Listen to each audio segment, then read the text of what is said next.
Cris, dando mais uma vez bom dia. Bom dia, pessoal que vai ver a gravação.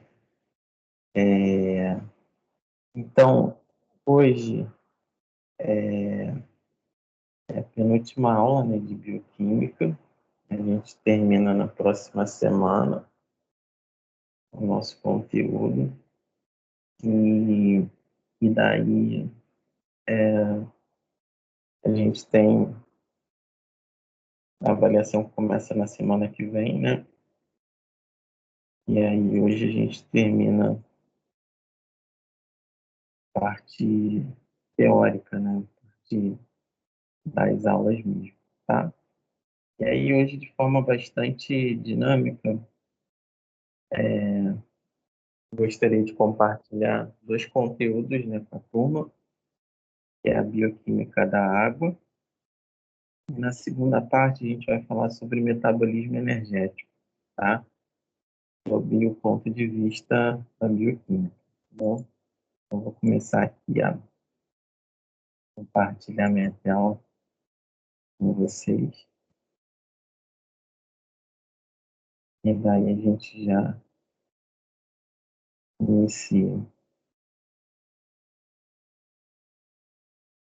Beleza. Então, bioquímica da água. Então, a água, como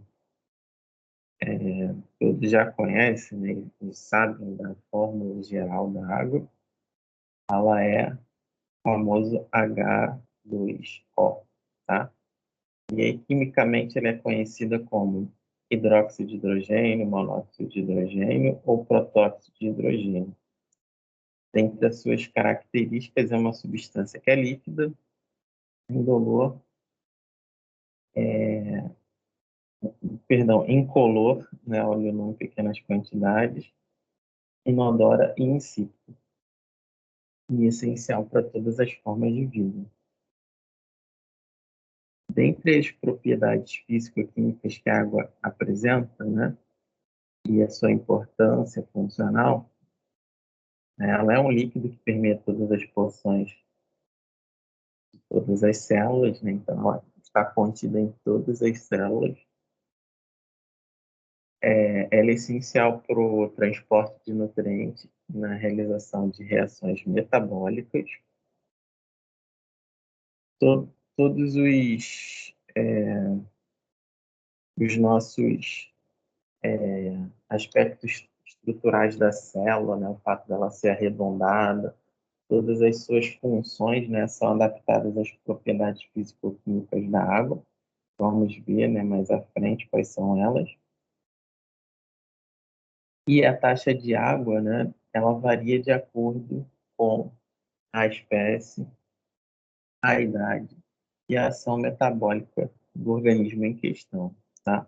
E aí temos algumas vias de eliminação, né, que vamos falar também daqui a pouco.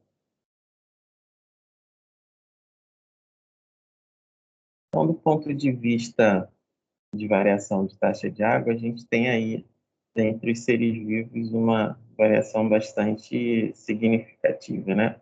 Então, se a gente pensar numa água viva, né, que é esse serzinho aqui, a gente pensa na água viva, né, contendo um exoesqueleto, né, que é a estrutura, mais 98% da estrutura do ser vivo é composta de água. Nas sementes, né, dos vegetais, a gente pode encontrar aí até 10% de água, e na espécie humana a gente encontra aí os seus 70%.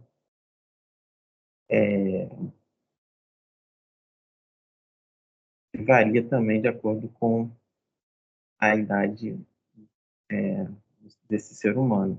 Então, vocês vão ver isso em outras disciplinas. Professor, Oi. a Isabelle, ela disse que não está conseguindo entrar, que está em espera. Só um pouquinho que eu vou admitir ela. Não sei nem por que tá fazendo isso. Não tá aparecendo aqui para mim, não. Que tem gente aguardando, não. Mas pede para ela tentar acessar de novo.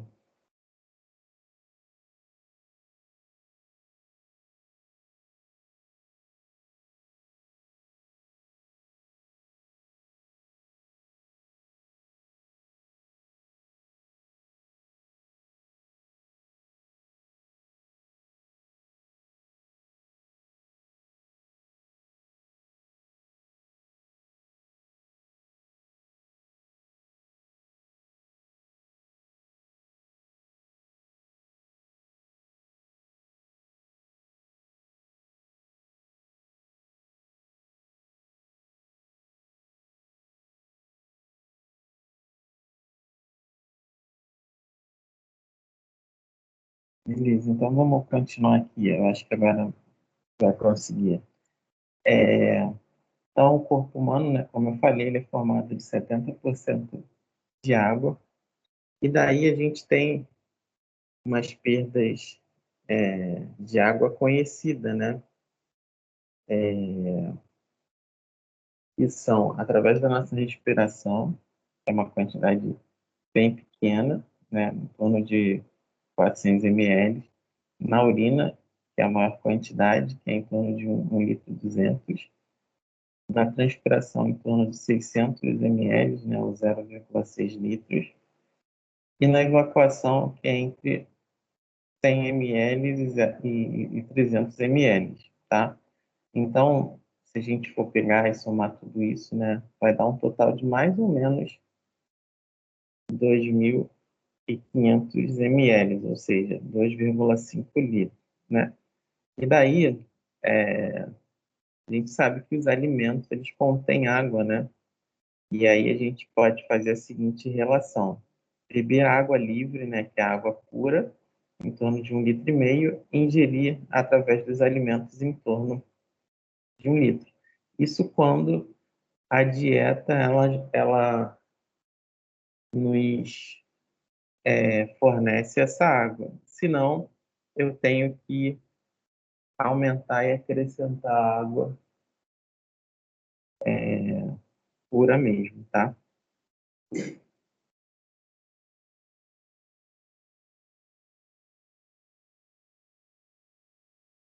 Então, quando a gente pensa na questão da idade, espécie humana, né?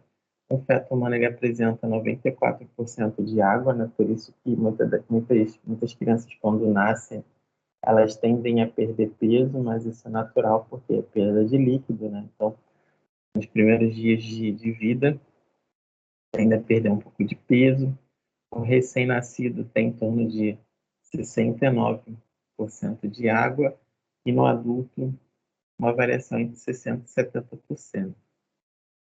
Se a gente olhar a distribuição dessa água em adultos, né, em cada tecido, né, em cada parte do nosso corpo, né, a gente vai encontrar a seguinte percentuais, né? Então, no líquido encefalorraquidiano, né, que é o líquido que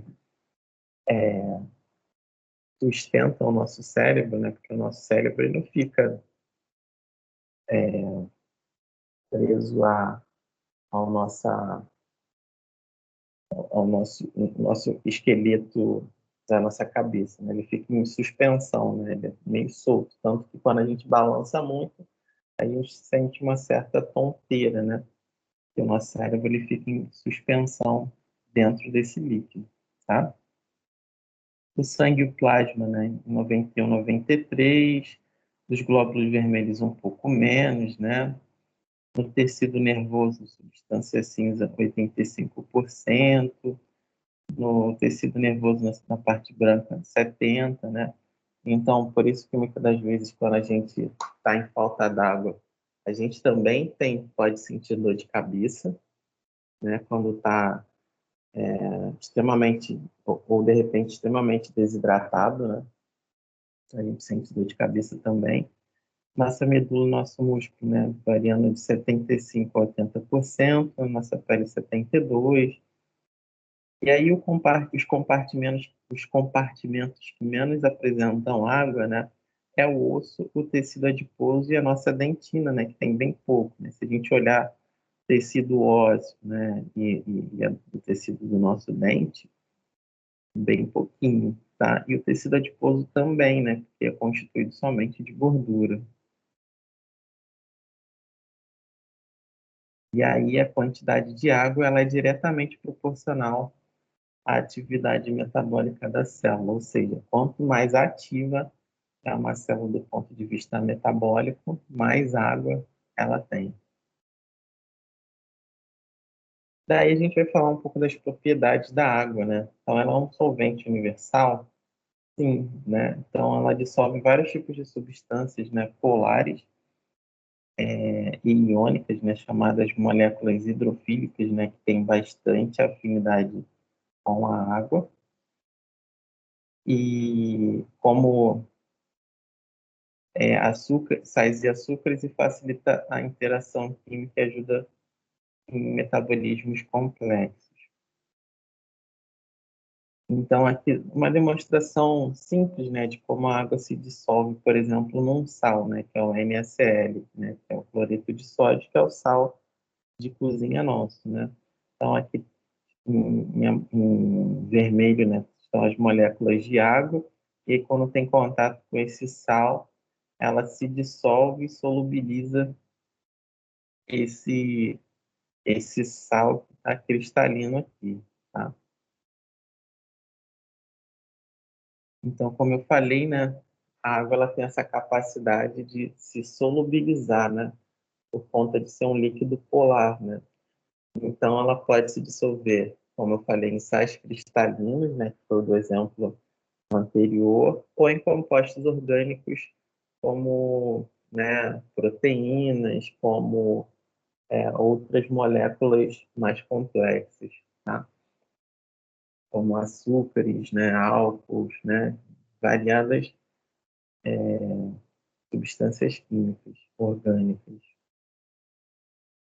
E também ela se solubiliza também em substâncias que a gente chama de anfipáticas, ou seja, que tem uma dupla interação, uma dupla interação com a água, né? Que por hora ela pode ser hidrofílica, interagir bem com a água, e num outro momento ela interage pouco, né? Então, aqui a gente pode citar o exemplo das moléculas de gordura, né? Que elas formam o que a gente chama de micelas. Essas gotículas, né? Que concentram essas, essas gorduras aí, né? Mas, na verdade, se a gente pensar bem nos fosfolipídios, né? São eles que compõem a membrana das nossas células, como a gente viu nas aulas anteriores. Temos também proteínas e ácidos nucleicos com essa característica, e daí ela forma essas micelas aí, que são essas bolinhas, né, que parte dessa substância interage bem e parte não interage e normalmente fica mais para o interior dessa estrutura. Ela também é altamente reativa, né? Então, como a gente já falou nas aulas anteriores, né? Todas as reações enzimáticas de digestão no nosso organismo, elas acontecem por hidrólise, ou seja, com a presença da água, e aí ela interfere de forma significativa nessas estruturas, tá? Outra propriedade que a água tem é um negócio que a gente chama de tensão superficial, né? Que é quando a água está extremamente quando essa tensão da água está extremamente elevada, né? Onde eu tenho pontos de hidrogênio ligadas de forma bem forte, né? E aí, uma vez que se tem contato com outras substâncias, né, outras superfícies, né, por conta dessa ligação forte da água nesse momento, né, ela forma algumas gotículas ou de repente repelem essa substância ou essa superfície, né? Aí acontece isso a olho nu, né, quando a gente observa as gotículas que ficam nas folhas das plantas, né, e dos insetos, né, que tendem a não afundar quando pousados ou repousados. Ela também apresenta um calor específico, né, que é definido como um grama de uma substância, né, precisa para absorver, para aumentar em 1 grau Celsius, né, sem que haja mudança de estado físico. Né? Então, a gente observa aí que, devido a esse alto calor específico, né, a gente não sofre mudanças bruscas na nossa temperatura, né, porque a gente olhar, né, que a gente tem, levar em consideração que a gente tem 70% do nosso corpo formado de água, imagina se a gente sofresse todas essas alterações, né, ainda do meio externo, né, ainda mais nessa época do ano, né, que tá, hora tá chovendo, hora tá calor, né, então a gente ia ter variações bastante significativas na nossa temperatura corporal, né? Ou até mesmo se a gente pensasse assim, no início do dia e no final do dia, né? À noite, quando o tempo fica um pouco menos calor, né? Não é uma regra em alguns lugares, se a gente for levar em consideração o calor que faz alguns bairros do Rio.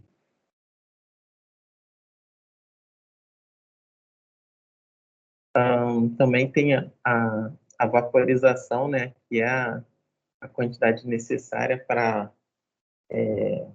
de energia, né? Ou de calor, né? Que é uma energia para que uma substância ela mude do estado líquido para o estado de vapor, né? E a água também apresenta um alto, um elevado, né, calor de vaporização, ou seja, ela se vaporiza em temperaturas, né, muito elevadas. Também tem a capilaridade, né, que é a capacidade da água se moldar, né, dentro, né, de vasos, né, dentro de capilares, né, e daí a gente vê a adesão da água a esses capilares de forma bastante significativa, né? Então, graças a essa propriedade que a água tem, né, a gente consegue transmitir, né, ou fazer o transporte de nutrientes para todo o corpo através dos vasos sanguíneos, né? Então, uma vez que a gente tem essa bomba, né, de ejeção de sangue, que é o nosso coração, né, a gente tem essa capacidade por conta dessa propriedade físico-química que a água apresenta. Então, aquela afirmação que a gente falou lá no início, né, se torna uma verdade, né, a partir do momento que todas as nossas funções biológicas, né, ou fisiológicas, como de repente pode falar, são adaptadas às condições, às propriedades físico-químicas, né? Então a gente aproveita dessas condições físico-químicas que a água tem, nosso corpo se adaptou a elas, né, e se moldou ao longo da evolução da espécie humana para que nosso corpo funcionasse à medida que essa água faz parte e é um constituinte essencial do nosso corpo, tá? Então, se a gente for falar das, das funções da água, né, a gente falou das propriedades até então, a gente falou, agora vai falar das funções. Então, temos como funções transporte de substâncias, facilitar reações químicas, a gente já viu até então. A gente tem a termorregulação, a gente vai ver mais à frente. Ela serve como um lubrificante. A gente já falou de forma direta, né, que ela participa de reações de hidrólise.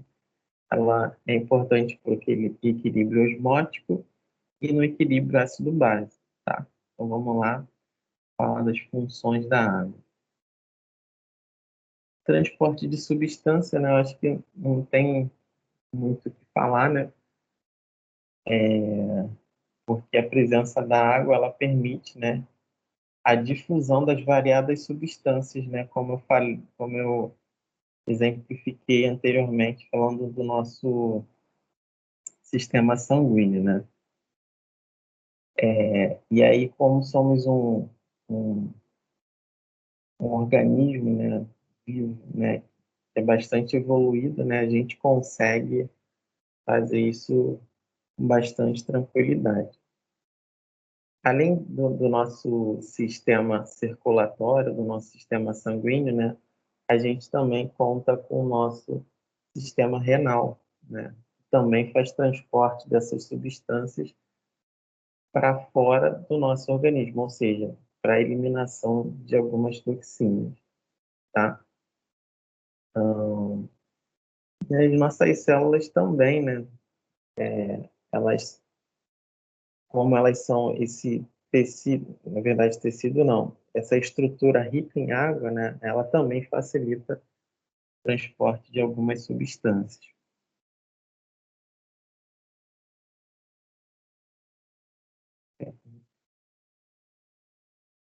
Reações químicas, né? Então ela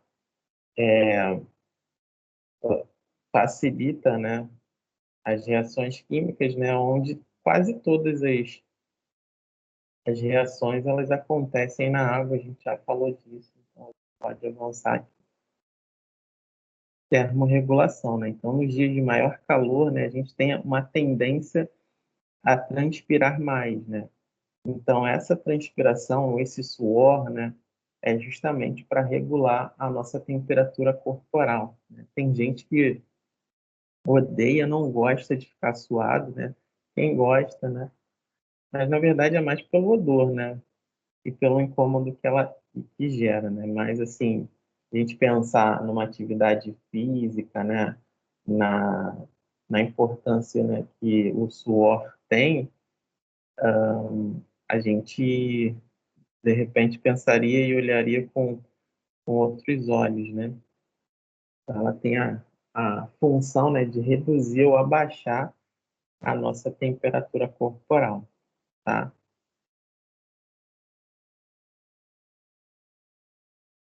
Ela é um lubrificante, né?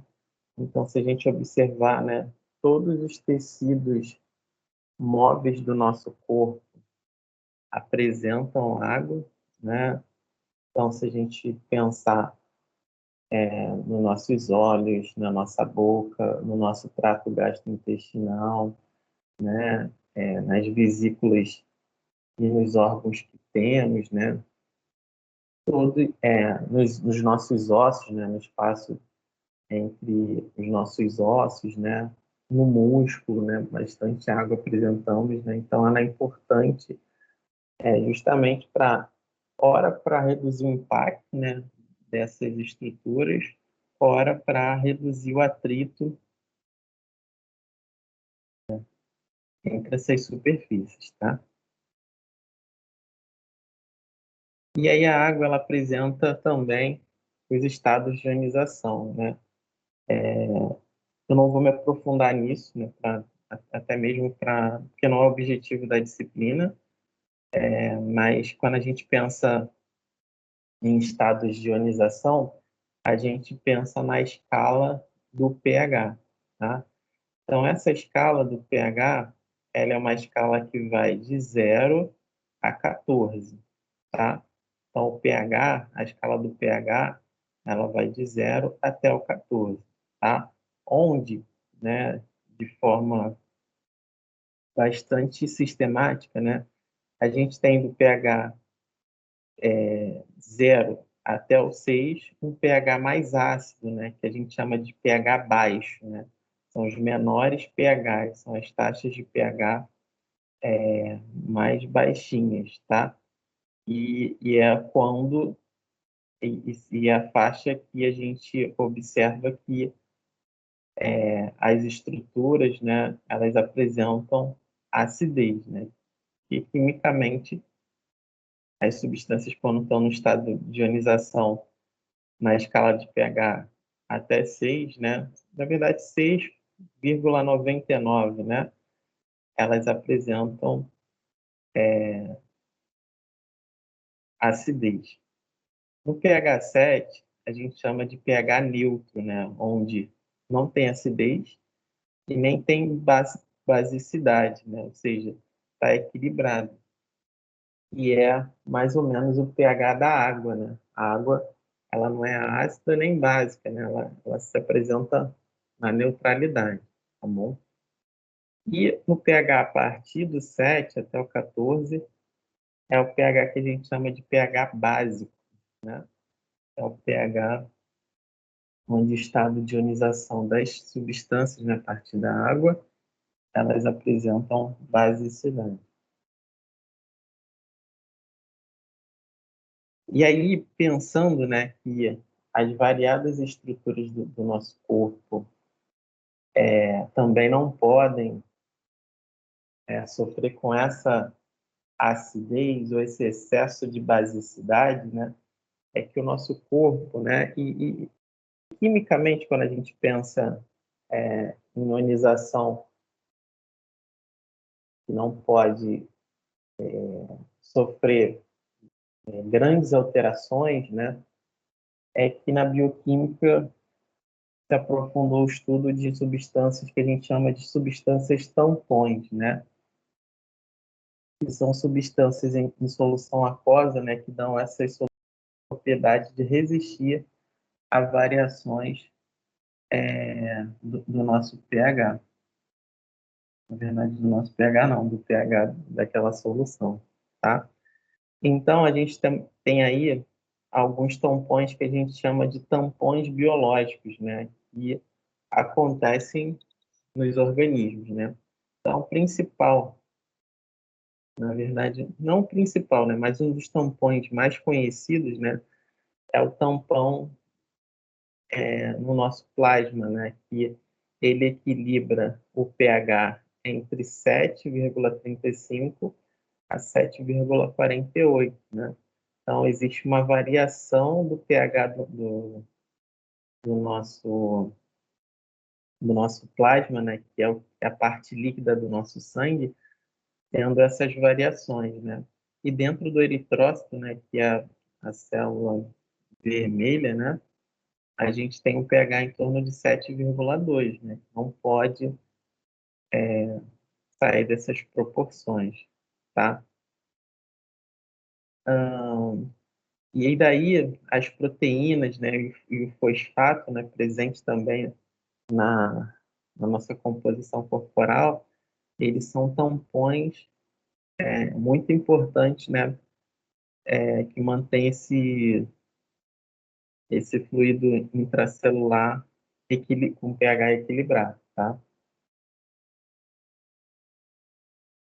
E aí, falando do principal tampão, né, do nosso organismo, né, a gente tem o tampão de bicarbonato, né, que é o sistema tampão, é um sistema tampão fisiológico efetivo, né, que é o principal tampão do espaço extracelular, tá?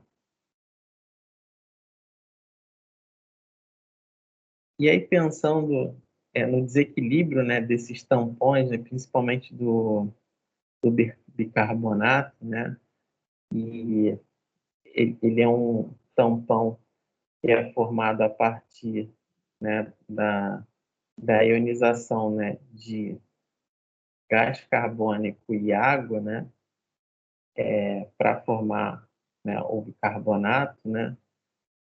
E aí, uma vez que existem qualquer desse desequilíbrio desses tampões, né, ou seja, variações de pH muito sensíveis, né,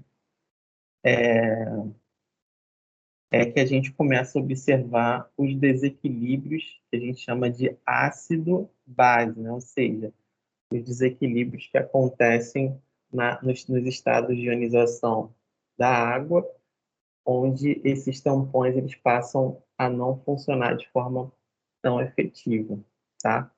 Então, a gente tem aí alguns exemplos de distúrbios ácidos base, né? Casos de acidose e alcalose, ou seja, acidificação e basicidade, né? Então, quando a gente pensa em pH básico, é o pH que a gente chama também de pH alcalino, então a gente está ocorrendo aí uma alcalose, e podem ser essa acidose e essa alcalose tanto metabólica quanto respiratória, tá? E eu vou trazer alguns exemplos aqui desses distúrbios ácido-base só para ilustrar para vocês. Então, dentre todos os distúrbios que a gente pode observar de alteração de equilíbrio ácido-base, a gente tem a acidose respiratória, a acidose metabólica, a alcalose respiratória e a alcalose metabólica. E aí são causas possíveis, né, da acidose metabólica, desculpa, a acidose respiratória, né, a apneia ou a capacidade pulmonar prejudicada ou acúmulo de CO2 nos pulmões, né? Então, quando a gente, por exemplo, prende a respiração, quando a gente está debaixo da água, quando a gente está com a capacidade pulmonar prejudicada por algum motivo, começa a apresentar uma acidose respiratória, tá? Em que situações a gente observa uma acidose metabólica? Em situações de ingestão de ácido, produção de cetoácidos no diabetes, ou seja, né, produção de corpos cetônicos, que a gente vai ver daqui a pouco. Então, acidifica, né, o meio gerando uma acidose metabólica, disfunção renal, tá bom? E aí, todas elas ao acúmulo de H+, tá? No caso das situações de alcalose, né, tanto respiratória quanto metabólica, a gente tem a alcalose respiratória em estados de hiperventilação e que produz, né, diminuição do CO2 no sangue, ou seja, né, por exemplo, hoje está se falando muito de ventilação mecânica, de entubar paciente, né? Então, muitas das vezes a gente pensa assim, pô, então tem que oferecer muito oxigênio para esse cara aí, entupir ele de oxigênio, né? Não pode, né? Tem que existir um equilíbrio, né, entre o oxigênio e o gás carbônico, né? Se o nosso corpo só tiver oxigênio, tiver pouco gás carbônico, isso também não é equilíbrio, tá? Então, nessas situações que eu oferto muito oxigênio, né? Infundo muito oxigênio, nesse exemplo, né, da ventilação mecânica, eu começo a gerar uma alcalose respiratória, tá?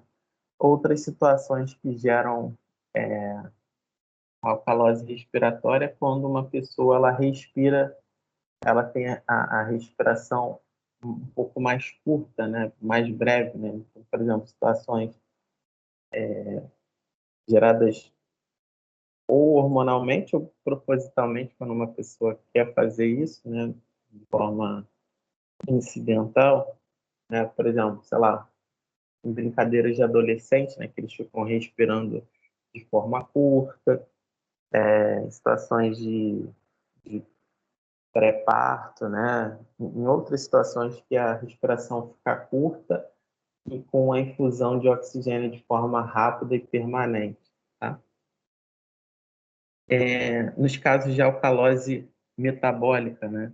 A ingestão de álcali ou de base em excesso, vômitos prolongados, né? Que reduzem ou geram uma perda de ácido, né? No caso é o ácido clorídrico, ou desidratação extrema, né? Levando a retenção de bicarbonato pelos rins, tá? Então, né, em todas essas situações a gente tem perda de H+, tá? Então, a gente observou aqui, ó, na acidose metabólica a gente tem acúmulo de H+, já na alcalose metabólica a gente tem perda, tá? E aí a gente tem aí, né, só exemplificando, né, na acidose respiratória e hipoventilação, né? Acúmulo de CO2, né? Então, por exemplo, aconteceu um incêndio, né? Eu inalei muita fumaça, que é o próprio CO2, eu vou apresentar uma acidose respiratória. Então, é feito tipo um exame, né, de sangue, né, onde eles colhem um exame que a gente chama de gasometria, né, que é um exame que dói a beça, né, feito perto do punho aqui, né. Então, eles colhem esse exame, que é essa gasometria, que identifica esses estados, né, tanto de acidose como de alcalose, que pode ser respiratória e metabólica, tá? E aí a acidose respiratória ela pode ser tanto aguda quanto crônica, né? Então, na aguda, tem casos de obstruções que podem ser reversíveis, e nas crônicas a gente tem o caso aí da obstrução alveolar, né? Através do efizema pulmonar, até mesmo propriamente do DPOC, né? Que é a doença pulmonar obstrutiva crônica. E no caso da alcalose respiratória, né, a gente tem aí estados de hiperventilação, como eu falei, respiração muito curta, né? Casos de ansiedade, né, que afetam o sistema pulmonar, né? Então a gente sente um pouco de dor no peito, né? Sente todo esse peso aqui na parte central do nosso tronco, né, na parte mais alta. No sistema nervoso central, em situações de envenenamento, em situações de febre, em situações de ventilação artificial, como eu falei, né, anteriormente, né, quando o paciente é entubado. E quando a gente observa também em situações onde eu tenho uma alcalose respiratória gerada pela alta altitude, né? Por exemplo,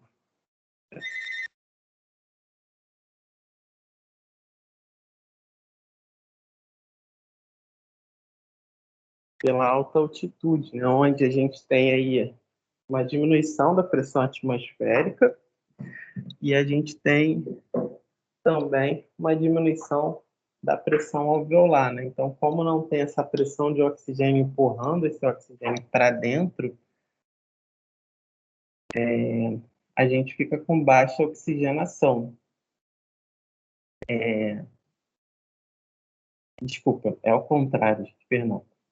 Como a gente tem essa pressão gerando uma, uma perfusão maior, né? A redução dessa pressão gerando essa perfusão, a gente tem aí situações onde a gente tem uma relação entre oxigênio e gás carbônico também alterada por essa baixa pressão aí alveolar, tá? Nas situações de acidose e alcalose metabólica, né? Ingestão de ácidos orgânicos não voláteis, eliminação excessiva de base, né? No caso da diarreia excessiva ou quando o indivíduo perde muito líquido, né? Na parte baixa do intestino, tá? E na alcalose, a ingestão de excesso de base, né? Mais comum bicarbonato de sódio e eliminação excessiva de ácido, né? O vômito prolongado e lavagem estomacal, né? E aí, qual é a importância dessa questão aí do pH que a gente vem falando, né? Então, como a gente viu lá na aula de proteína, né?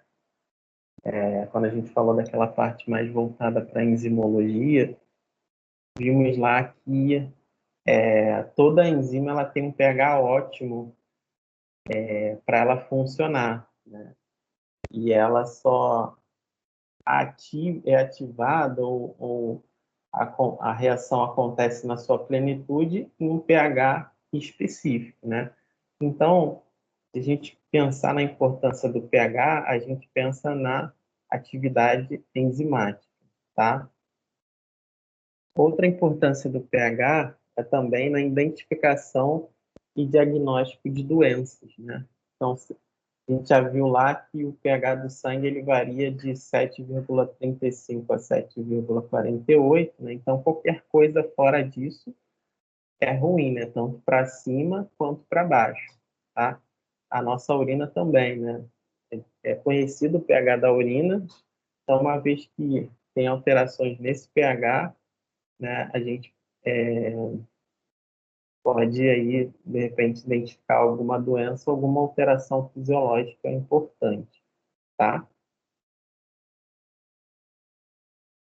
Né, então, a gente já falou, né, sobre essa escala aí do pH, né, e onde a gente tem o pH neutro aí no 7, o pH ácido abaixo de 7 e o pH básico acima de 7, tá? Então, aí a gente tem algumas relações ou algumas afecções relacionadas a essas alterações de pH, né? Ou estruturas, né?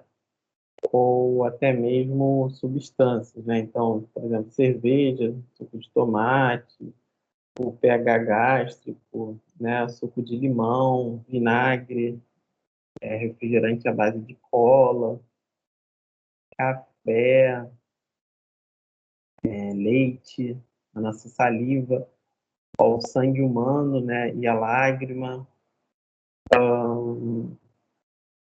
Mas o que aqui que eu posso ajudar vocês aqui na tradução? Acho que é isso, tá? Então, ela é importante, né, na estrutura das proteínas, na catálise enzimática, como a gente falou no slide anterior, no transporte de oxigênio, né, e na dissociação de moléculas. Se a gente observar também o pH dos alimentos, né, e das substâncias, né, que a gente tem contato, e que a gente, de certa forma, pode ingerir ou não pode, né? A gente teria aí uma, uma lista, uma relação de substâncias bastante conhecidas nessa, nesse fluxo aí, né? Nesse gráfico, tá? Então, aqui a gente tem o pH mais ácido, né? A gente tem o suco de limão, refrigerante à base de cola, vinagre, cerveja, banana, tomate, café, né? Leite, água, um pH mais neutro, desculpa, pH mais alcalino ou básico, né? Água do mar, bicarbonato, pasta dental, leite de magnésio, né? Amoníaco, tá? Se a gente olhar também nessa taxa de variação aqui, a gente tem aí pH mais baixos, né? Que são os ácidos, um pouquinho.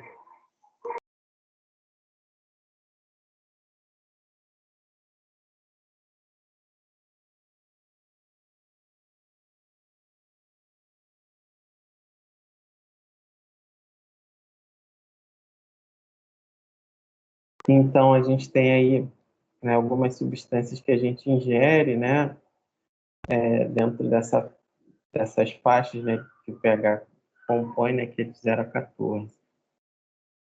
E aí que tem um outro esqueminha, né, que mostra também, na verdade, mais os alimentos, né, propriamente dito, né, que compõem aí a nossa dieta, né.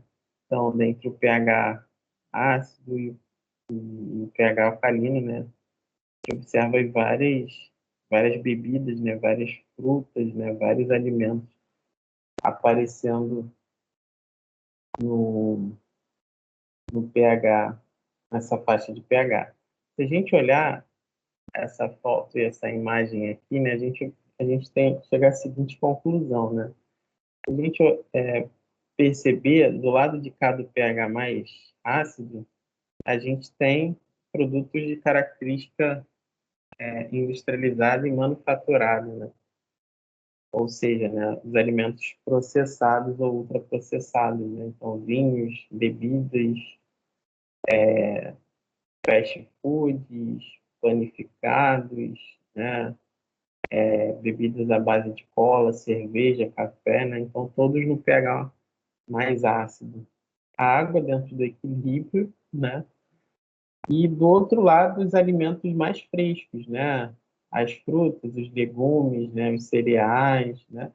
São todos eles fazendo parte aí do pH mais básico, né? O pH de equilíbrio com o nosso corpo, tá? Então é isso, gente. Então, eu tinha para falar dessa parte sobre a bioquímica da água era isso, né? E aí, daqui a pouco eu vou disponibilizar essa aula também lá na plataforma.